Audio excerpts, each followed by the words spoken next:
हमारा स्वभाव तभी बदलेगा जब हम तीव्रता पूर्वक भजन में लगेंगे। एक महीने में एक बार गुस्सा होने पर एक महीने के भजन का फल ढक जाता है। 12 बार गुस्सा हो गए तो साल भर में तुम्हारे पास रह क्या गया। अच्छे से गुस्सा हो जाने पर एक महीने का भजन का फल ढक जाता है। ये संत जन बावरे थोड़ी कि मारो तो भी गुस्सा नहीं होते, शांत रहते हैं। तो बोले जो मारने वाला है फिर अगर उसको प्रतिकूलता नहीं दी जाएगी तो और बढ़ जाएगा। नहीं, उमा क्षमा सापहुते भारी, अपने कर्म जाए अपकारी। जो तुम्हारा अपकार कर रहा है उसे क्षमा कर दो, तुम्हारी क्षमा उसके लिए सांप से भी बढ़कर जाकर दंड देने वाली बन जाएगी। तुम्हारा भजन तो बढ़िया बच गया और उसको दंड सांप से भी अधिक मिल जाएगा। उमा क्षमा सापहुते भारी, अपने कर्म जाए अपकारी। छोड़ो उसको, शांत रहो। कोई बात करे तो बहुत नम्र और मृदु बात करो और सावधानी पूर्वक जीवन व्यतीत करो। ऐसे किसी स्त्री पुरुष से बात ही न करो जिससे कोई संबंध नहीं है। व्यर्थ में नेत्रों को बहुत संभाल के, वाणी को बहुत संभाल के रास्ते चलते, श्री हरिवंश, जिधर वो श्री हरिवंश आया उधर से मुंह फेरो और फिर बोलो श्री हरिवंश तो चल दो। साधु का स्वभाव ऐसा नहीं होता। ऐसे करोगे फंस जाओगे, ऐसे करोगे फंस जाओगे। बिल्कुल नहीं फंसना। कोई श्री हरिवंश नाम के सहारे, राधा नाम के सहारे आपसे नेत्र मिलाना चाहता है, आपसे बातचीत करना चाहता है, बिल्कुल नहीं है स्त्री। और अगर स्त्री शरीर में है तो बोलना ही नहीं है। कोई पुरुष आपसे कह रहा है भाई जी श्री हरिवंश, बोलना ही नहीं। वो भले माने कि गुस्सा है क्या, पागल है क्या, सुनाई नहीं देता क्या, यही माने तो अच्छा है। ज्यादा अपने को प्रवीण संत न समझ ले, नहीं तो फंसने में देर नहीं लगती। माया फौरन फंसा लेती है, चित्त वृत्ति आकर्षित हो जाती है। इसलिए अपना स्वभाव बदले। भजन का फल है स्वभाव का बदलना। पूरी चेष्टा करता हूं साधना में, परिस्थिति में सुधार संतोषजनक नहीं आ रही, बड़ी निराशा छा रही है। जो साधक भगवान की कृपा का आश्रय लेकर साधना करता है, साधना में संलग्न है, प्रमाद नहीं करता, और ये स्थिति है कि संतोष नहीं हो रहा है, बढ़िया बात है। भगवान की कृपा का भरोसा करके साधना में कोई कमी नहीं पर संतोष नहीं हो रहा, ये बढ़िया बात है। संतोष होना बहुत हानिकारक है साधना में। साधना में असंतोष बढ़िया है। कभी संतोष नहीं, और भजन और भजन और साधन। संतोष हो गया तो मन कहेगा नियम तो पूरा ही हो गया, थोड़ी देर मनोरंजन कर लेते हैं। संतोष नहीं होना चाहिए, पर भगवान की कृपा का आश्रय और सच्चाई से साधना में लगन पूर्वक लगना। अमर पद की प्राप्ति का उपाय क्या है? उस मायातीत, कालातीत, अकाल पुरुष की प्राप्ति का उपाय क्या है? चिंतन। अनन्य चिंतयन्तो माम। भगवान ने कहा अनन्य चेता सततम यो माम स्मरति नित्यशः तस्याहम सुलभा पार्थ। मैं उसके लिए सुलभ हो जाता हूं जो निरंतर मेरा चिंतन करता है। नाम का चिंतन, रूप का चिंतन, गुण का चिंतन, बस चिंतन चलना चाहिए। चिंतन, भगवत चिंतन से अमर पद की प्राप्ति होती है। जब युद्ध जैसे कार्य में भी भगवत चिंतन हो सकता है तो हर कार्य में भगवत चिंतन हो सकता है। माम अनुस्मर युद्ध च। जब युद्ध जैसे कार्य में भगवान का स्मरण हो सकता है तो कोई भी कार्य ऐसा नहीं जिसको करते हुए हम भगवत स्मरण ना कर सके। निरंतर भगवत स्मरण ही अमर पद, भगवत प्राप्ति, परम पद के उपाय हैं। अगर भगवत चिंतन में अंतर पड़ रहा है तो उतना ही अंतर पड़ रहा है अमर पद में। क्या साधना में वेश धारण करना आवश्यक है? ये वेश आचार्य परंपरा से होता है। ये जरूरी नहीं कि वेश धारण करे तभी परम पद मिलेगा, और ये जरूरी नहीं कि वेश धारण कर लिया तो परम पद मिलेगा। अगर वेश धारण करके भजन नहीं हो रहा, मनमानी आचरण हो रहे हैं तो नरक मिलेगा। और वेश धारण नहीं किए, बहुत सही साधना कर रहा है तो उसे भगवत प्राप्ति होगी। वेश का विशेष महत्व नहीं है, महत्व भजन का है। भीतर अगर आपके भजन चल रहा है और बाहरी वेश कैसा भी हो तो आपको भगवत प्राप्ति होगी। बाहरी वेश साधु का, भीतर संसार का चिंतन, मान प्रतिष्ठा, रुपया पैसा, तो फिर भगवत प्राप्ति नहीं, नरक की प्राप्ति होगी। वेश आचार्य परंपरा से है। अगर वेश है और उद्देश्य है तो सोने पे सुगंध है, फिर क्या कहना है। मम भक्ति युक्तो भूनम पुना, तो तीनों लोगों को पावन करने वाला है। लेकिन केवल वेश है, उद्देश्य भगवत प्राप्ति नहीं, भजन नहीं, इधर उधर भंडारा खाते डोलना, रुपया पैसा समेटना, मान प्रतिष्ठा, ये लोक व्यवहार, हंसी मजाक, तो संसारिक जीवन व्यतीत करने से कोई वेश थोड़ी भगवत प्राप्ति करा देगा। इसलिए वेश का विशेष महत्व नहीं है, भजन का विशेष महत्व है, उद्देश्य का विशेष महत्व है। वेश रखकर तो विशेष सावधान रहना चाहिए कि भगवान ने इतनी कृपा की, मुझे विरक्त वेश दे दिया, अब मेरे से गलती न हो, अब मैं भगवत प्राप्ति इसी जन्म में कर लूं। सोते हुए जब कैसे होता है, जब कहा जाता है 24 घंटे जप करो, तो सोने में तो 6 घंटे जाते हैं, तो 6 घंटे तो जप नहीं होता। नहीं, जब हम निद्रा में जा रहे हों और भजन करते हुए सो गए, तो हमारा जितना सोने में समय जाएगा वो सब भजन माना जाएगा। जैसे मरते समय नाम ले लिया तो पूरे जीवन क्या किया है परिणाम नहीं देखा जाएगा, आपको भगवत प्राप्ति होगी। ऐसे सोते समय नाम जप करते हुए सो गए तो 6 घंटे, 7 घंटे, 5 घंटे, 4 घंटे जो सोए वो भजन का फल मिलेगा। इसलिए सोते समय बहुत होश में होना चाहिए, सब बातें हटा करके नाम में एकदम डूबते हुए फिर नींद में चले गए। तो निद्रा समाधि स्थिति, जो सोना है वो भी आपका समाधि भजन माना जाएगा, क्योंकि निद्रा में वृत्ति लीन होने के पहले आप नाम जप कर रहे थे, तो नाम जप में ही लीन माना जाएगा, निद्रा में नहीं माना जाएगा। निद्रा के ठीक पूर्व एक क्षण पहले तक नाम जप चल रहा है और फिर सो जाइए, तो आप देखिए जगते समय वही नाम जप चलता मिलेगा, तो बीच में आपका भजन ही माना जाएगा। ऐसे 24 घंटे भजन माना जाएगा। प्रश्न कर रहे हैं, भजन करने के लिए क्या घर छोड़ना आवश्यक है कि भाई अब भजन करना है तो घर द्वार छोड़ दे? हमें लगता है कि अगर भजन का अभ्यास नहीं है तो बाहर ज्यादा माया जाल है, बाहर ज्यादा माया जाल है, घर की अपेक्षा बाहर ज्यादा भ्रष्ट होने के चांस हैं। अब कहीं तो कमरा लोगे, कहीं व्यवस्था, तो रुपया कैसे मिले? तो धनी पुरुषों का संग करो, फिर बेविचार और नाना प्रकार की गलतियां और नाना प्रकार के दोष हो जाते हैं। घर में अपनी कमाई का खा के दूसरों का उपकार करते हुए जो भजन करता है बहुत जल्दी सिद्ध हो जाता है। जो विरक्त है, भगवान की विशेष कृपा हो गई है और वो साधु समुदाय में रहे, आकाश वृत्ति या मधुकरी वृत्ति से जीवन यापन करे, खूब भजन करे, सिद्ध हो जाएगा। जो मेहनत करके कमाया है जिंदगी में, उसी अपनी कमाई के धर्म के टुकड़े खाओ और खूब नाम जप करो। अगर धाम आदि की यात्रा करो तो अपने पैसे से करो, 1 पैसे का किसी से सहयोग मत लो, 1 पैसे की वस्तु किसी से मत खाओ। गृहस्थ धर्म में ऐसे, और विरक्त धर्म में माधुकरी वृत्ति या आकाश वृत्ति से जो भगवान देते हैं, और समुदाय में रहे, क्योंकि अलग रहने पर मनमानी आचरणों के होने की संभावना है, और समुदाय में एक दूसरे की सुरक्षा बनी रहती है। घर में भगवान का नाम लेने से, भगवान में मन लगाने से ज्यादा अच्छा है। हाँ, जो जीवन भर भजन करता रहा है और उसने देखा हमारे कर्तव्य का कार्य पूरा, बच्चों का ब्याह हो गया, संसार ए भाई राधे श्याम और चला, वो बात अलग है, वो बात अलग है। वो शास्त्र आज्ञा करता चौथेपन में विरक्त होकर के विरक्तों के बीच में रहकर भजन करे, अपने कर्तव्य का पालन हो गया, अब हम भगवान के भजन में चले। कहते हैं कि जो भजन नहीं करता वो आत्महत्यारा है, जो भजन नहीं करता वो आत्महंता है, आत्महत्यारा है। ऐसा क्यों कहा गया? बोले भगवान ने कृपा करके मनुष्य जन्म दिया है, कृपा करके सुविधा दी है कि इस जन्म में प्रमाद से हटकर भजन करके मेरी प्राप्ति कर लो, और अगर आपने नहीं की तो यह अपराध बना और आप आत्महत्यारे कह जाओगे। जो न तरह भवसागर अस समाज नर पाए, स्वत निंदक मंदमति आत्महनन गति जाए।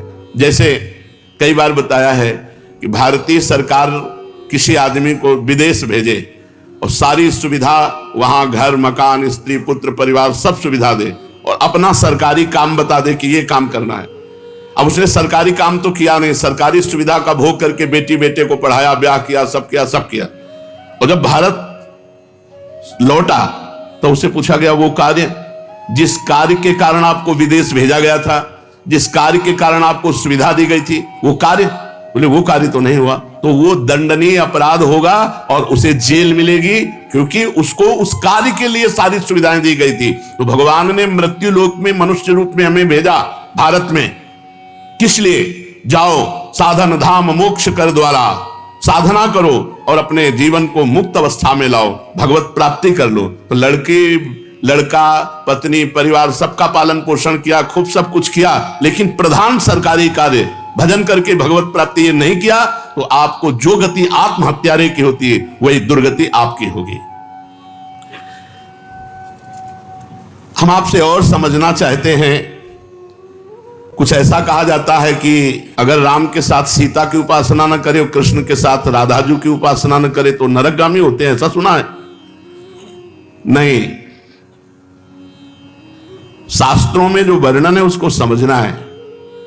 भगवान श्री राम या भगवान श्री कृष्ण का जब आप पूजन करते हैं तो उसी में शक्ति विराजमान है, वो अकेले कभी रह नहीं सकते। शक्तिमान शक्ति में ही विराजमान है, शक्ति शक्तिमान में ही विराजमान है, दोनों अभेद हैं। शक्ति और शक्तिमान कभी अलग हो ही नहीं सकते हैं। इसीलिए भगवान शिव ने अर्धनारीश्वर करके दिखाया, इसीलिए हमारे प्रिया प्रीतम मिलित रूप दिखाए। रूप बेली प्यारी बनी सुप्रीतम प्रेम तमाल, दो मन मिली एक भय श्री राधा वल्लभ लाल। दोनों प्रिया प्रीतम मिलित रूप हैं। यदि रामकृष्ण के उपासकों को नरक जाना पड़े तब तो धोखा ही धोखा हो गया। ऐसा जो कोई वर्णन करता तब तो धोखा ही हो गया। विवेक पूर्वक यहां उपासना करने की भावना है कि जब हम राम जी का उपासन कर रहे हैं तो उसमें सिया जी भी विराजमान है, जब कृष्ण जी की उपासना कर रहे हैं तो उनमें राधाजू भी विराजमान है। वस्तुतः एक की हो ही नहीं सकती, क्योंकि अकेले कभी रहते ही नहीं। शक्तिमान में तो शक्ति विराजमान है, तभी तो, बिना शक्ति के कुछ है ही नहीं। तो जब हम राम जी की पूजा कर रहे हैं तो उनकी शक्ति की भी पूजा हो रही, सिया जी साथ है। जब श्याम जी की पूजा कर रहे हैं तो राधाजू साथ है। तो शक्तिमान को छोड़कर शक्ति की अलग उपासना कर ही नहीं सकता कोई। दोनों पृथक हैं ही नहीं, दोनों पृथक दिखते हुए भी अभिन्न हैं। जैसे श्री हरिवंश सुरीत सुनाऊं, श्यामा श्याम एक संगाऊं, छिन एक कबौन अंतर हुई, प्राण सु एक देह है दोई। प्राण सु एक देह है दोई, देह दो है और प्राण एक है, मन एक है, रुचि एक है, स्वभाव एक है, वैसे एक है। जो मनुष्य इनको भिन्न भिन्न मानकर पूजा करता है उसको मान सकते हैं, जो अंतराय रखता है। लेकिन भगवान की पूजा करने वाला कभी नरक कैसे जा सकता है? एक बात आपसे पूछते हैं कि भजन जब अनुकूल परिस्थिति होती है तो खूब होता है, और जब प्रतिकूल परिस्थिति आ जाती है तो भजन नहीं होता है। बड़ी समस्या है। भजन अमुक परिस्थिति में होता है, वो भजन ही क्या। भजन का अभ्यास परिस्थिति से नहीं, परिस्थिति से ऊपर उठ के हर परिस्थिति में भजन। बड़ी कृपा रही, भूखे रहकर भजन, खा के भजन, सर्दी में भजन, ओढ़ के भजन, गर्मी में भजन, एसी में भजन, हर परिस्थिति में भजन हमारा होना चाहिए। ये देख लो, ये आहा राधा राधा राधा, और जब गर्मी पड़ रही वो बड़ी गर्मी है, ऐसा नहीं। गर्मी है तो राधा राधा, और एसी है तो राधा राधा, भूखे हैं तो राधा राधा, छके हैं तो राधा राधा। वो भजन ही क्या जो परिस्थिति में हो, अनुकूल परिस्थिति मिली भजन हो गई, और भूखे हैं तो भोजन का चिंतन हो रहा है। नहीं, ये अपने को कसना चाहिए। एक आध दिन भूखे रखकर भजन करना चाहिए कि देखें हमारा भूख में भजन होता है कि नहीं। पंखा बंद कर देना चाहिए अपने कमरे का, 2-4 घंटे टेस्ट लेना चाहिए शरीर का कि गर्मी में ऐसे ताप में हम कैसे रह सकते हैं। कई वर्षों इनका आनंद लिया गया है, तो वर्षों हितधाम की छोटी कुटिया तक असुविधा ही असुविधा जीवन में रही है। ये तो अभी चंद दिनों की सुविधा है। प्रत्येक परिस्थिति में भजन स्मरण, चाहे प्रतिकूल परिस्थिति हो चाहे अनुकूल परिस्थिति हो, भजन नहीं छूटना चाहिए। जब तुम ऐसा नियम लेकर दृढ़ता पूर्वक भजन करोगे तो फिर प्रतिकूल परिस्थिति में भजन होने लगेगा। अखंड भजन उसी को कहलाता है, वही कर सकता है जो हर परिस्थिति में भजन करता है। साधक के जीवन में कभी कभी दुर्भाग्य का भी अवसर आता है। वो बहुत अपने को हे समझने लगता है। जब जगत उसका अपमान करे, संसार उसकी निंदा करे, कोई उसको पूछे ना, तो उसे प्रसन्न होना चाहिए या भगवान के मिलन की बात आ रही है। सम्मान, अनुकूलता, सुख ये भगवान से अलग करते हैं। अपमान, प्रतिकूलता, दुख ये भगवान के सम्मुख करते हैं। जो साधक अपना चुना हुआ साधन करता है उसमें जरूर अहंकार आ जाता है। मैं व्रतशील, मैं मौनी, मैं तपस्वी, मैं, फिर उसको गिरना पड़ेगा। ये माया बड़ी बलवती है। दैवी है शागुणमयी मम माया दुरत्या, बड़े बड़े ऋषि मुनियों को मोहित कर लेती है। तो यदि आप साधन का अहंकार करेंगे तो भ्रष्ट हो जाएंगे, पहला। दूसरा, आप साधन नहीं करते, साधन में पाखंड करते हैं, दिखावा करते हैं, अच्छे साधक नहीं हैं, तो आप भ्रष्ट हैं ही। तीसरा, आपको अपने साधन से बढ़कर सुख विषय भोगों में लगता है, इसलिए भ्रष्ट हो जाते हो। 3 कारण हैं जो साधक साधना में चलते हुए भ्रष्ट हो जाते हैं। उनमें 3 कारण है। पहला, साधना का अहंकार, दूसरा, साधना में पाखंड दंभ दिखावा, और तीसरा, साधना से सुख मिलने वाले भगवदानंद से बढ़कर सुख भोगों में देखना। इसलिए जो तुम्हारे उर में वासना है उसको भोगना पड़ेगा, तो आप भ्रष्ट हो जाएंगे। साधना प्राप्त किंचित सफलता यदि कहीं प्रकट कर दी जाती है तो देखा गया साधना बंद हो जाती है। ये बिल्कुल अक्षरशः समझिए, जो भी साधन कर रहे हैं गुप्त रखिए, उसे प्रकाशित मत कीजिए। सोने से लेकर शयन तक की दिनचर्या कभी अपनी किसी के सामने मत रखिए, गुप्त रखिए। बहुत लंबे समय तक आपका साधन भजन ठीक चलेगा। और यदि आपने अपनी साधना व्यक्त कर दी, 2-4 लोग बैठे हैं, उनसे कि आप क्या समझते हो, मैं 1 बजे रात्रि को उठता हूं, ऐसा ऐसा करता हूं, ऐसा ऐसा कर, वो बंद हो जाएगा, उठना बंद हो जाएगा, वो दिनचर्या बंद हो जाएगी। स्पष्ट लिखा हुआ है। तो इसमें लिखा है कि दूसरों को बताने के समय हमारे चित्त में अहंकार होता है, अंतःकरण में अहंकार स्फुरित होता है। मैं इतने बजे करता हूं, मैं ये करता हूं, मैं करता हूं, इसके कारण उसकी साधना रुक जाती है। यदि उसे घुमा के वर्णन करे कि संतों ने कहा रात्रि के 1-2 बजे उठ जाना चाहिए, भजन साधन करना चाहिए, फिर ब्रह्म मुहूर्त में अमुक अमुक ऐसा साधना करना चाहिए, संतों ने कहा है, अपनी डायरेक्ट बात ना बतावे कि हमारी साधना क्या है। सदैव अपनी साधना को गुप्त रखे, भगवत चर्चा करे, संतों की बातें बताए। अपनी बात बतानी है तो किसी साधक ने ऐसा अनुभव किया, ऐसी बात बतावे। कभी अपने को उसमें सम्मिलित न कर ले कि मैं अपना अनुभव बताता हूं कि ऐसी ऐसी दिनचर्या मेरी 10 वर्ष से चल रही। तो आप लिख लो, अगर 10 दिन के अंदर न रुक जाए तो हमें बता देना। चाहे जितनी हिम्मत कर लो, 10 दिन के अंदर रुक जाएगी, हम कह रहे, गारंटी। आप अपनी संपूर्ण साधना को किसी से बता दोगे, 10 दिन के अंदर वो साधना न रुक जाए तो हमें बता देना। कभी भी किसी भी स्थिति में अपना रहस्य नहीं खोलना चाहिए साधना का, कि हम क्या साधना करते हैं, कितनी करते हैं, क्या करते हैं। कुछ अगर अनुभव के साधकों का मंगल हो तो उसे अन्य संतों के या साधकों के शब्दों में बोल दे, अपने डायरेक्ट ना खोले कि ये मेरी दिनचर्या है, ये मेरी साधना है। बताते समय ये भाव तो आ ही जाता है कि मेरा साधन अच्छा चल रहा है, तो इस मनोवृत्ति से कैसे बचे। ऐसी बात मन में आवे तब यही माने कि मेरा साधन गुरु कृपा से चल रहा है, भगवत कृपा से चल रहा है, और दूसरों का भी साधन भगवान जैसा चला रहे हैं वैसा चल रहा है। अभिमान करने की कोई जरूरत नहीं है। अभिमान की वृत्ति उदय होने ही ना दे। दूसरे जैसे भगवान चला रहे हैं वैसे चल रहे हैं, हमें जैसे भगवान चला रहे हैं वैसे हम चल रहे हैं। साधना करते समय मन में संकल्प विकल्प बहुत उठते हैं, इसके लिए क्या करें। वैसे साधना तो इसी बात की है कि कोई संकल्प न उठने पावे, पर यदि संकल्प उठे तो उसे पूरा होने न दे, उसे नष्ट कर दे। संकल्प उठे तो उसे पूरा ना होने दे, चाहे सत हो चाहे असत हो। नहीं, संकल्प बनना बंद नहीं होगा। साधना है संकल्प रहित होने की। कोई संकल्प नहीं, ना अच्छा ना बुरा। बोले हम आज से ये संकल्प करते हैं। आज से क्या संकल्प करते हैं? हमारा तो जीवन भर का संकल्प है कि भगवान का नाम न छूटे, बस उसी में। अभी तक नहीं पूरा हो पाया संकल्प, तो और संकल्प बना के क्या करें। भगवान का साक्षात्कार करना है, अभी तक नहीं पूरा हो पाया, तो और संकल्प बना के क्या करें। ये जो छोटे छोटे संकल्प उठते हैं, ये करना है, ये देखना है, ये सुनना है, ये भोगना है, इनको नष्ट कर दे। कैसे नष्ट होते हैं? नाम जप करते हुए इनकी उपेक्षा कर दे तो अपने आप ही नष्ट हो जाते हैं। नाम जप बंद ना हो और आप लगाव ना रखें जो अंदर मन संकल्प विकल्प दे रहा है, तो वो नष्ट हो जाएंगे।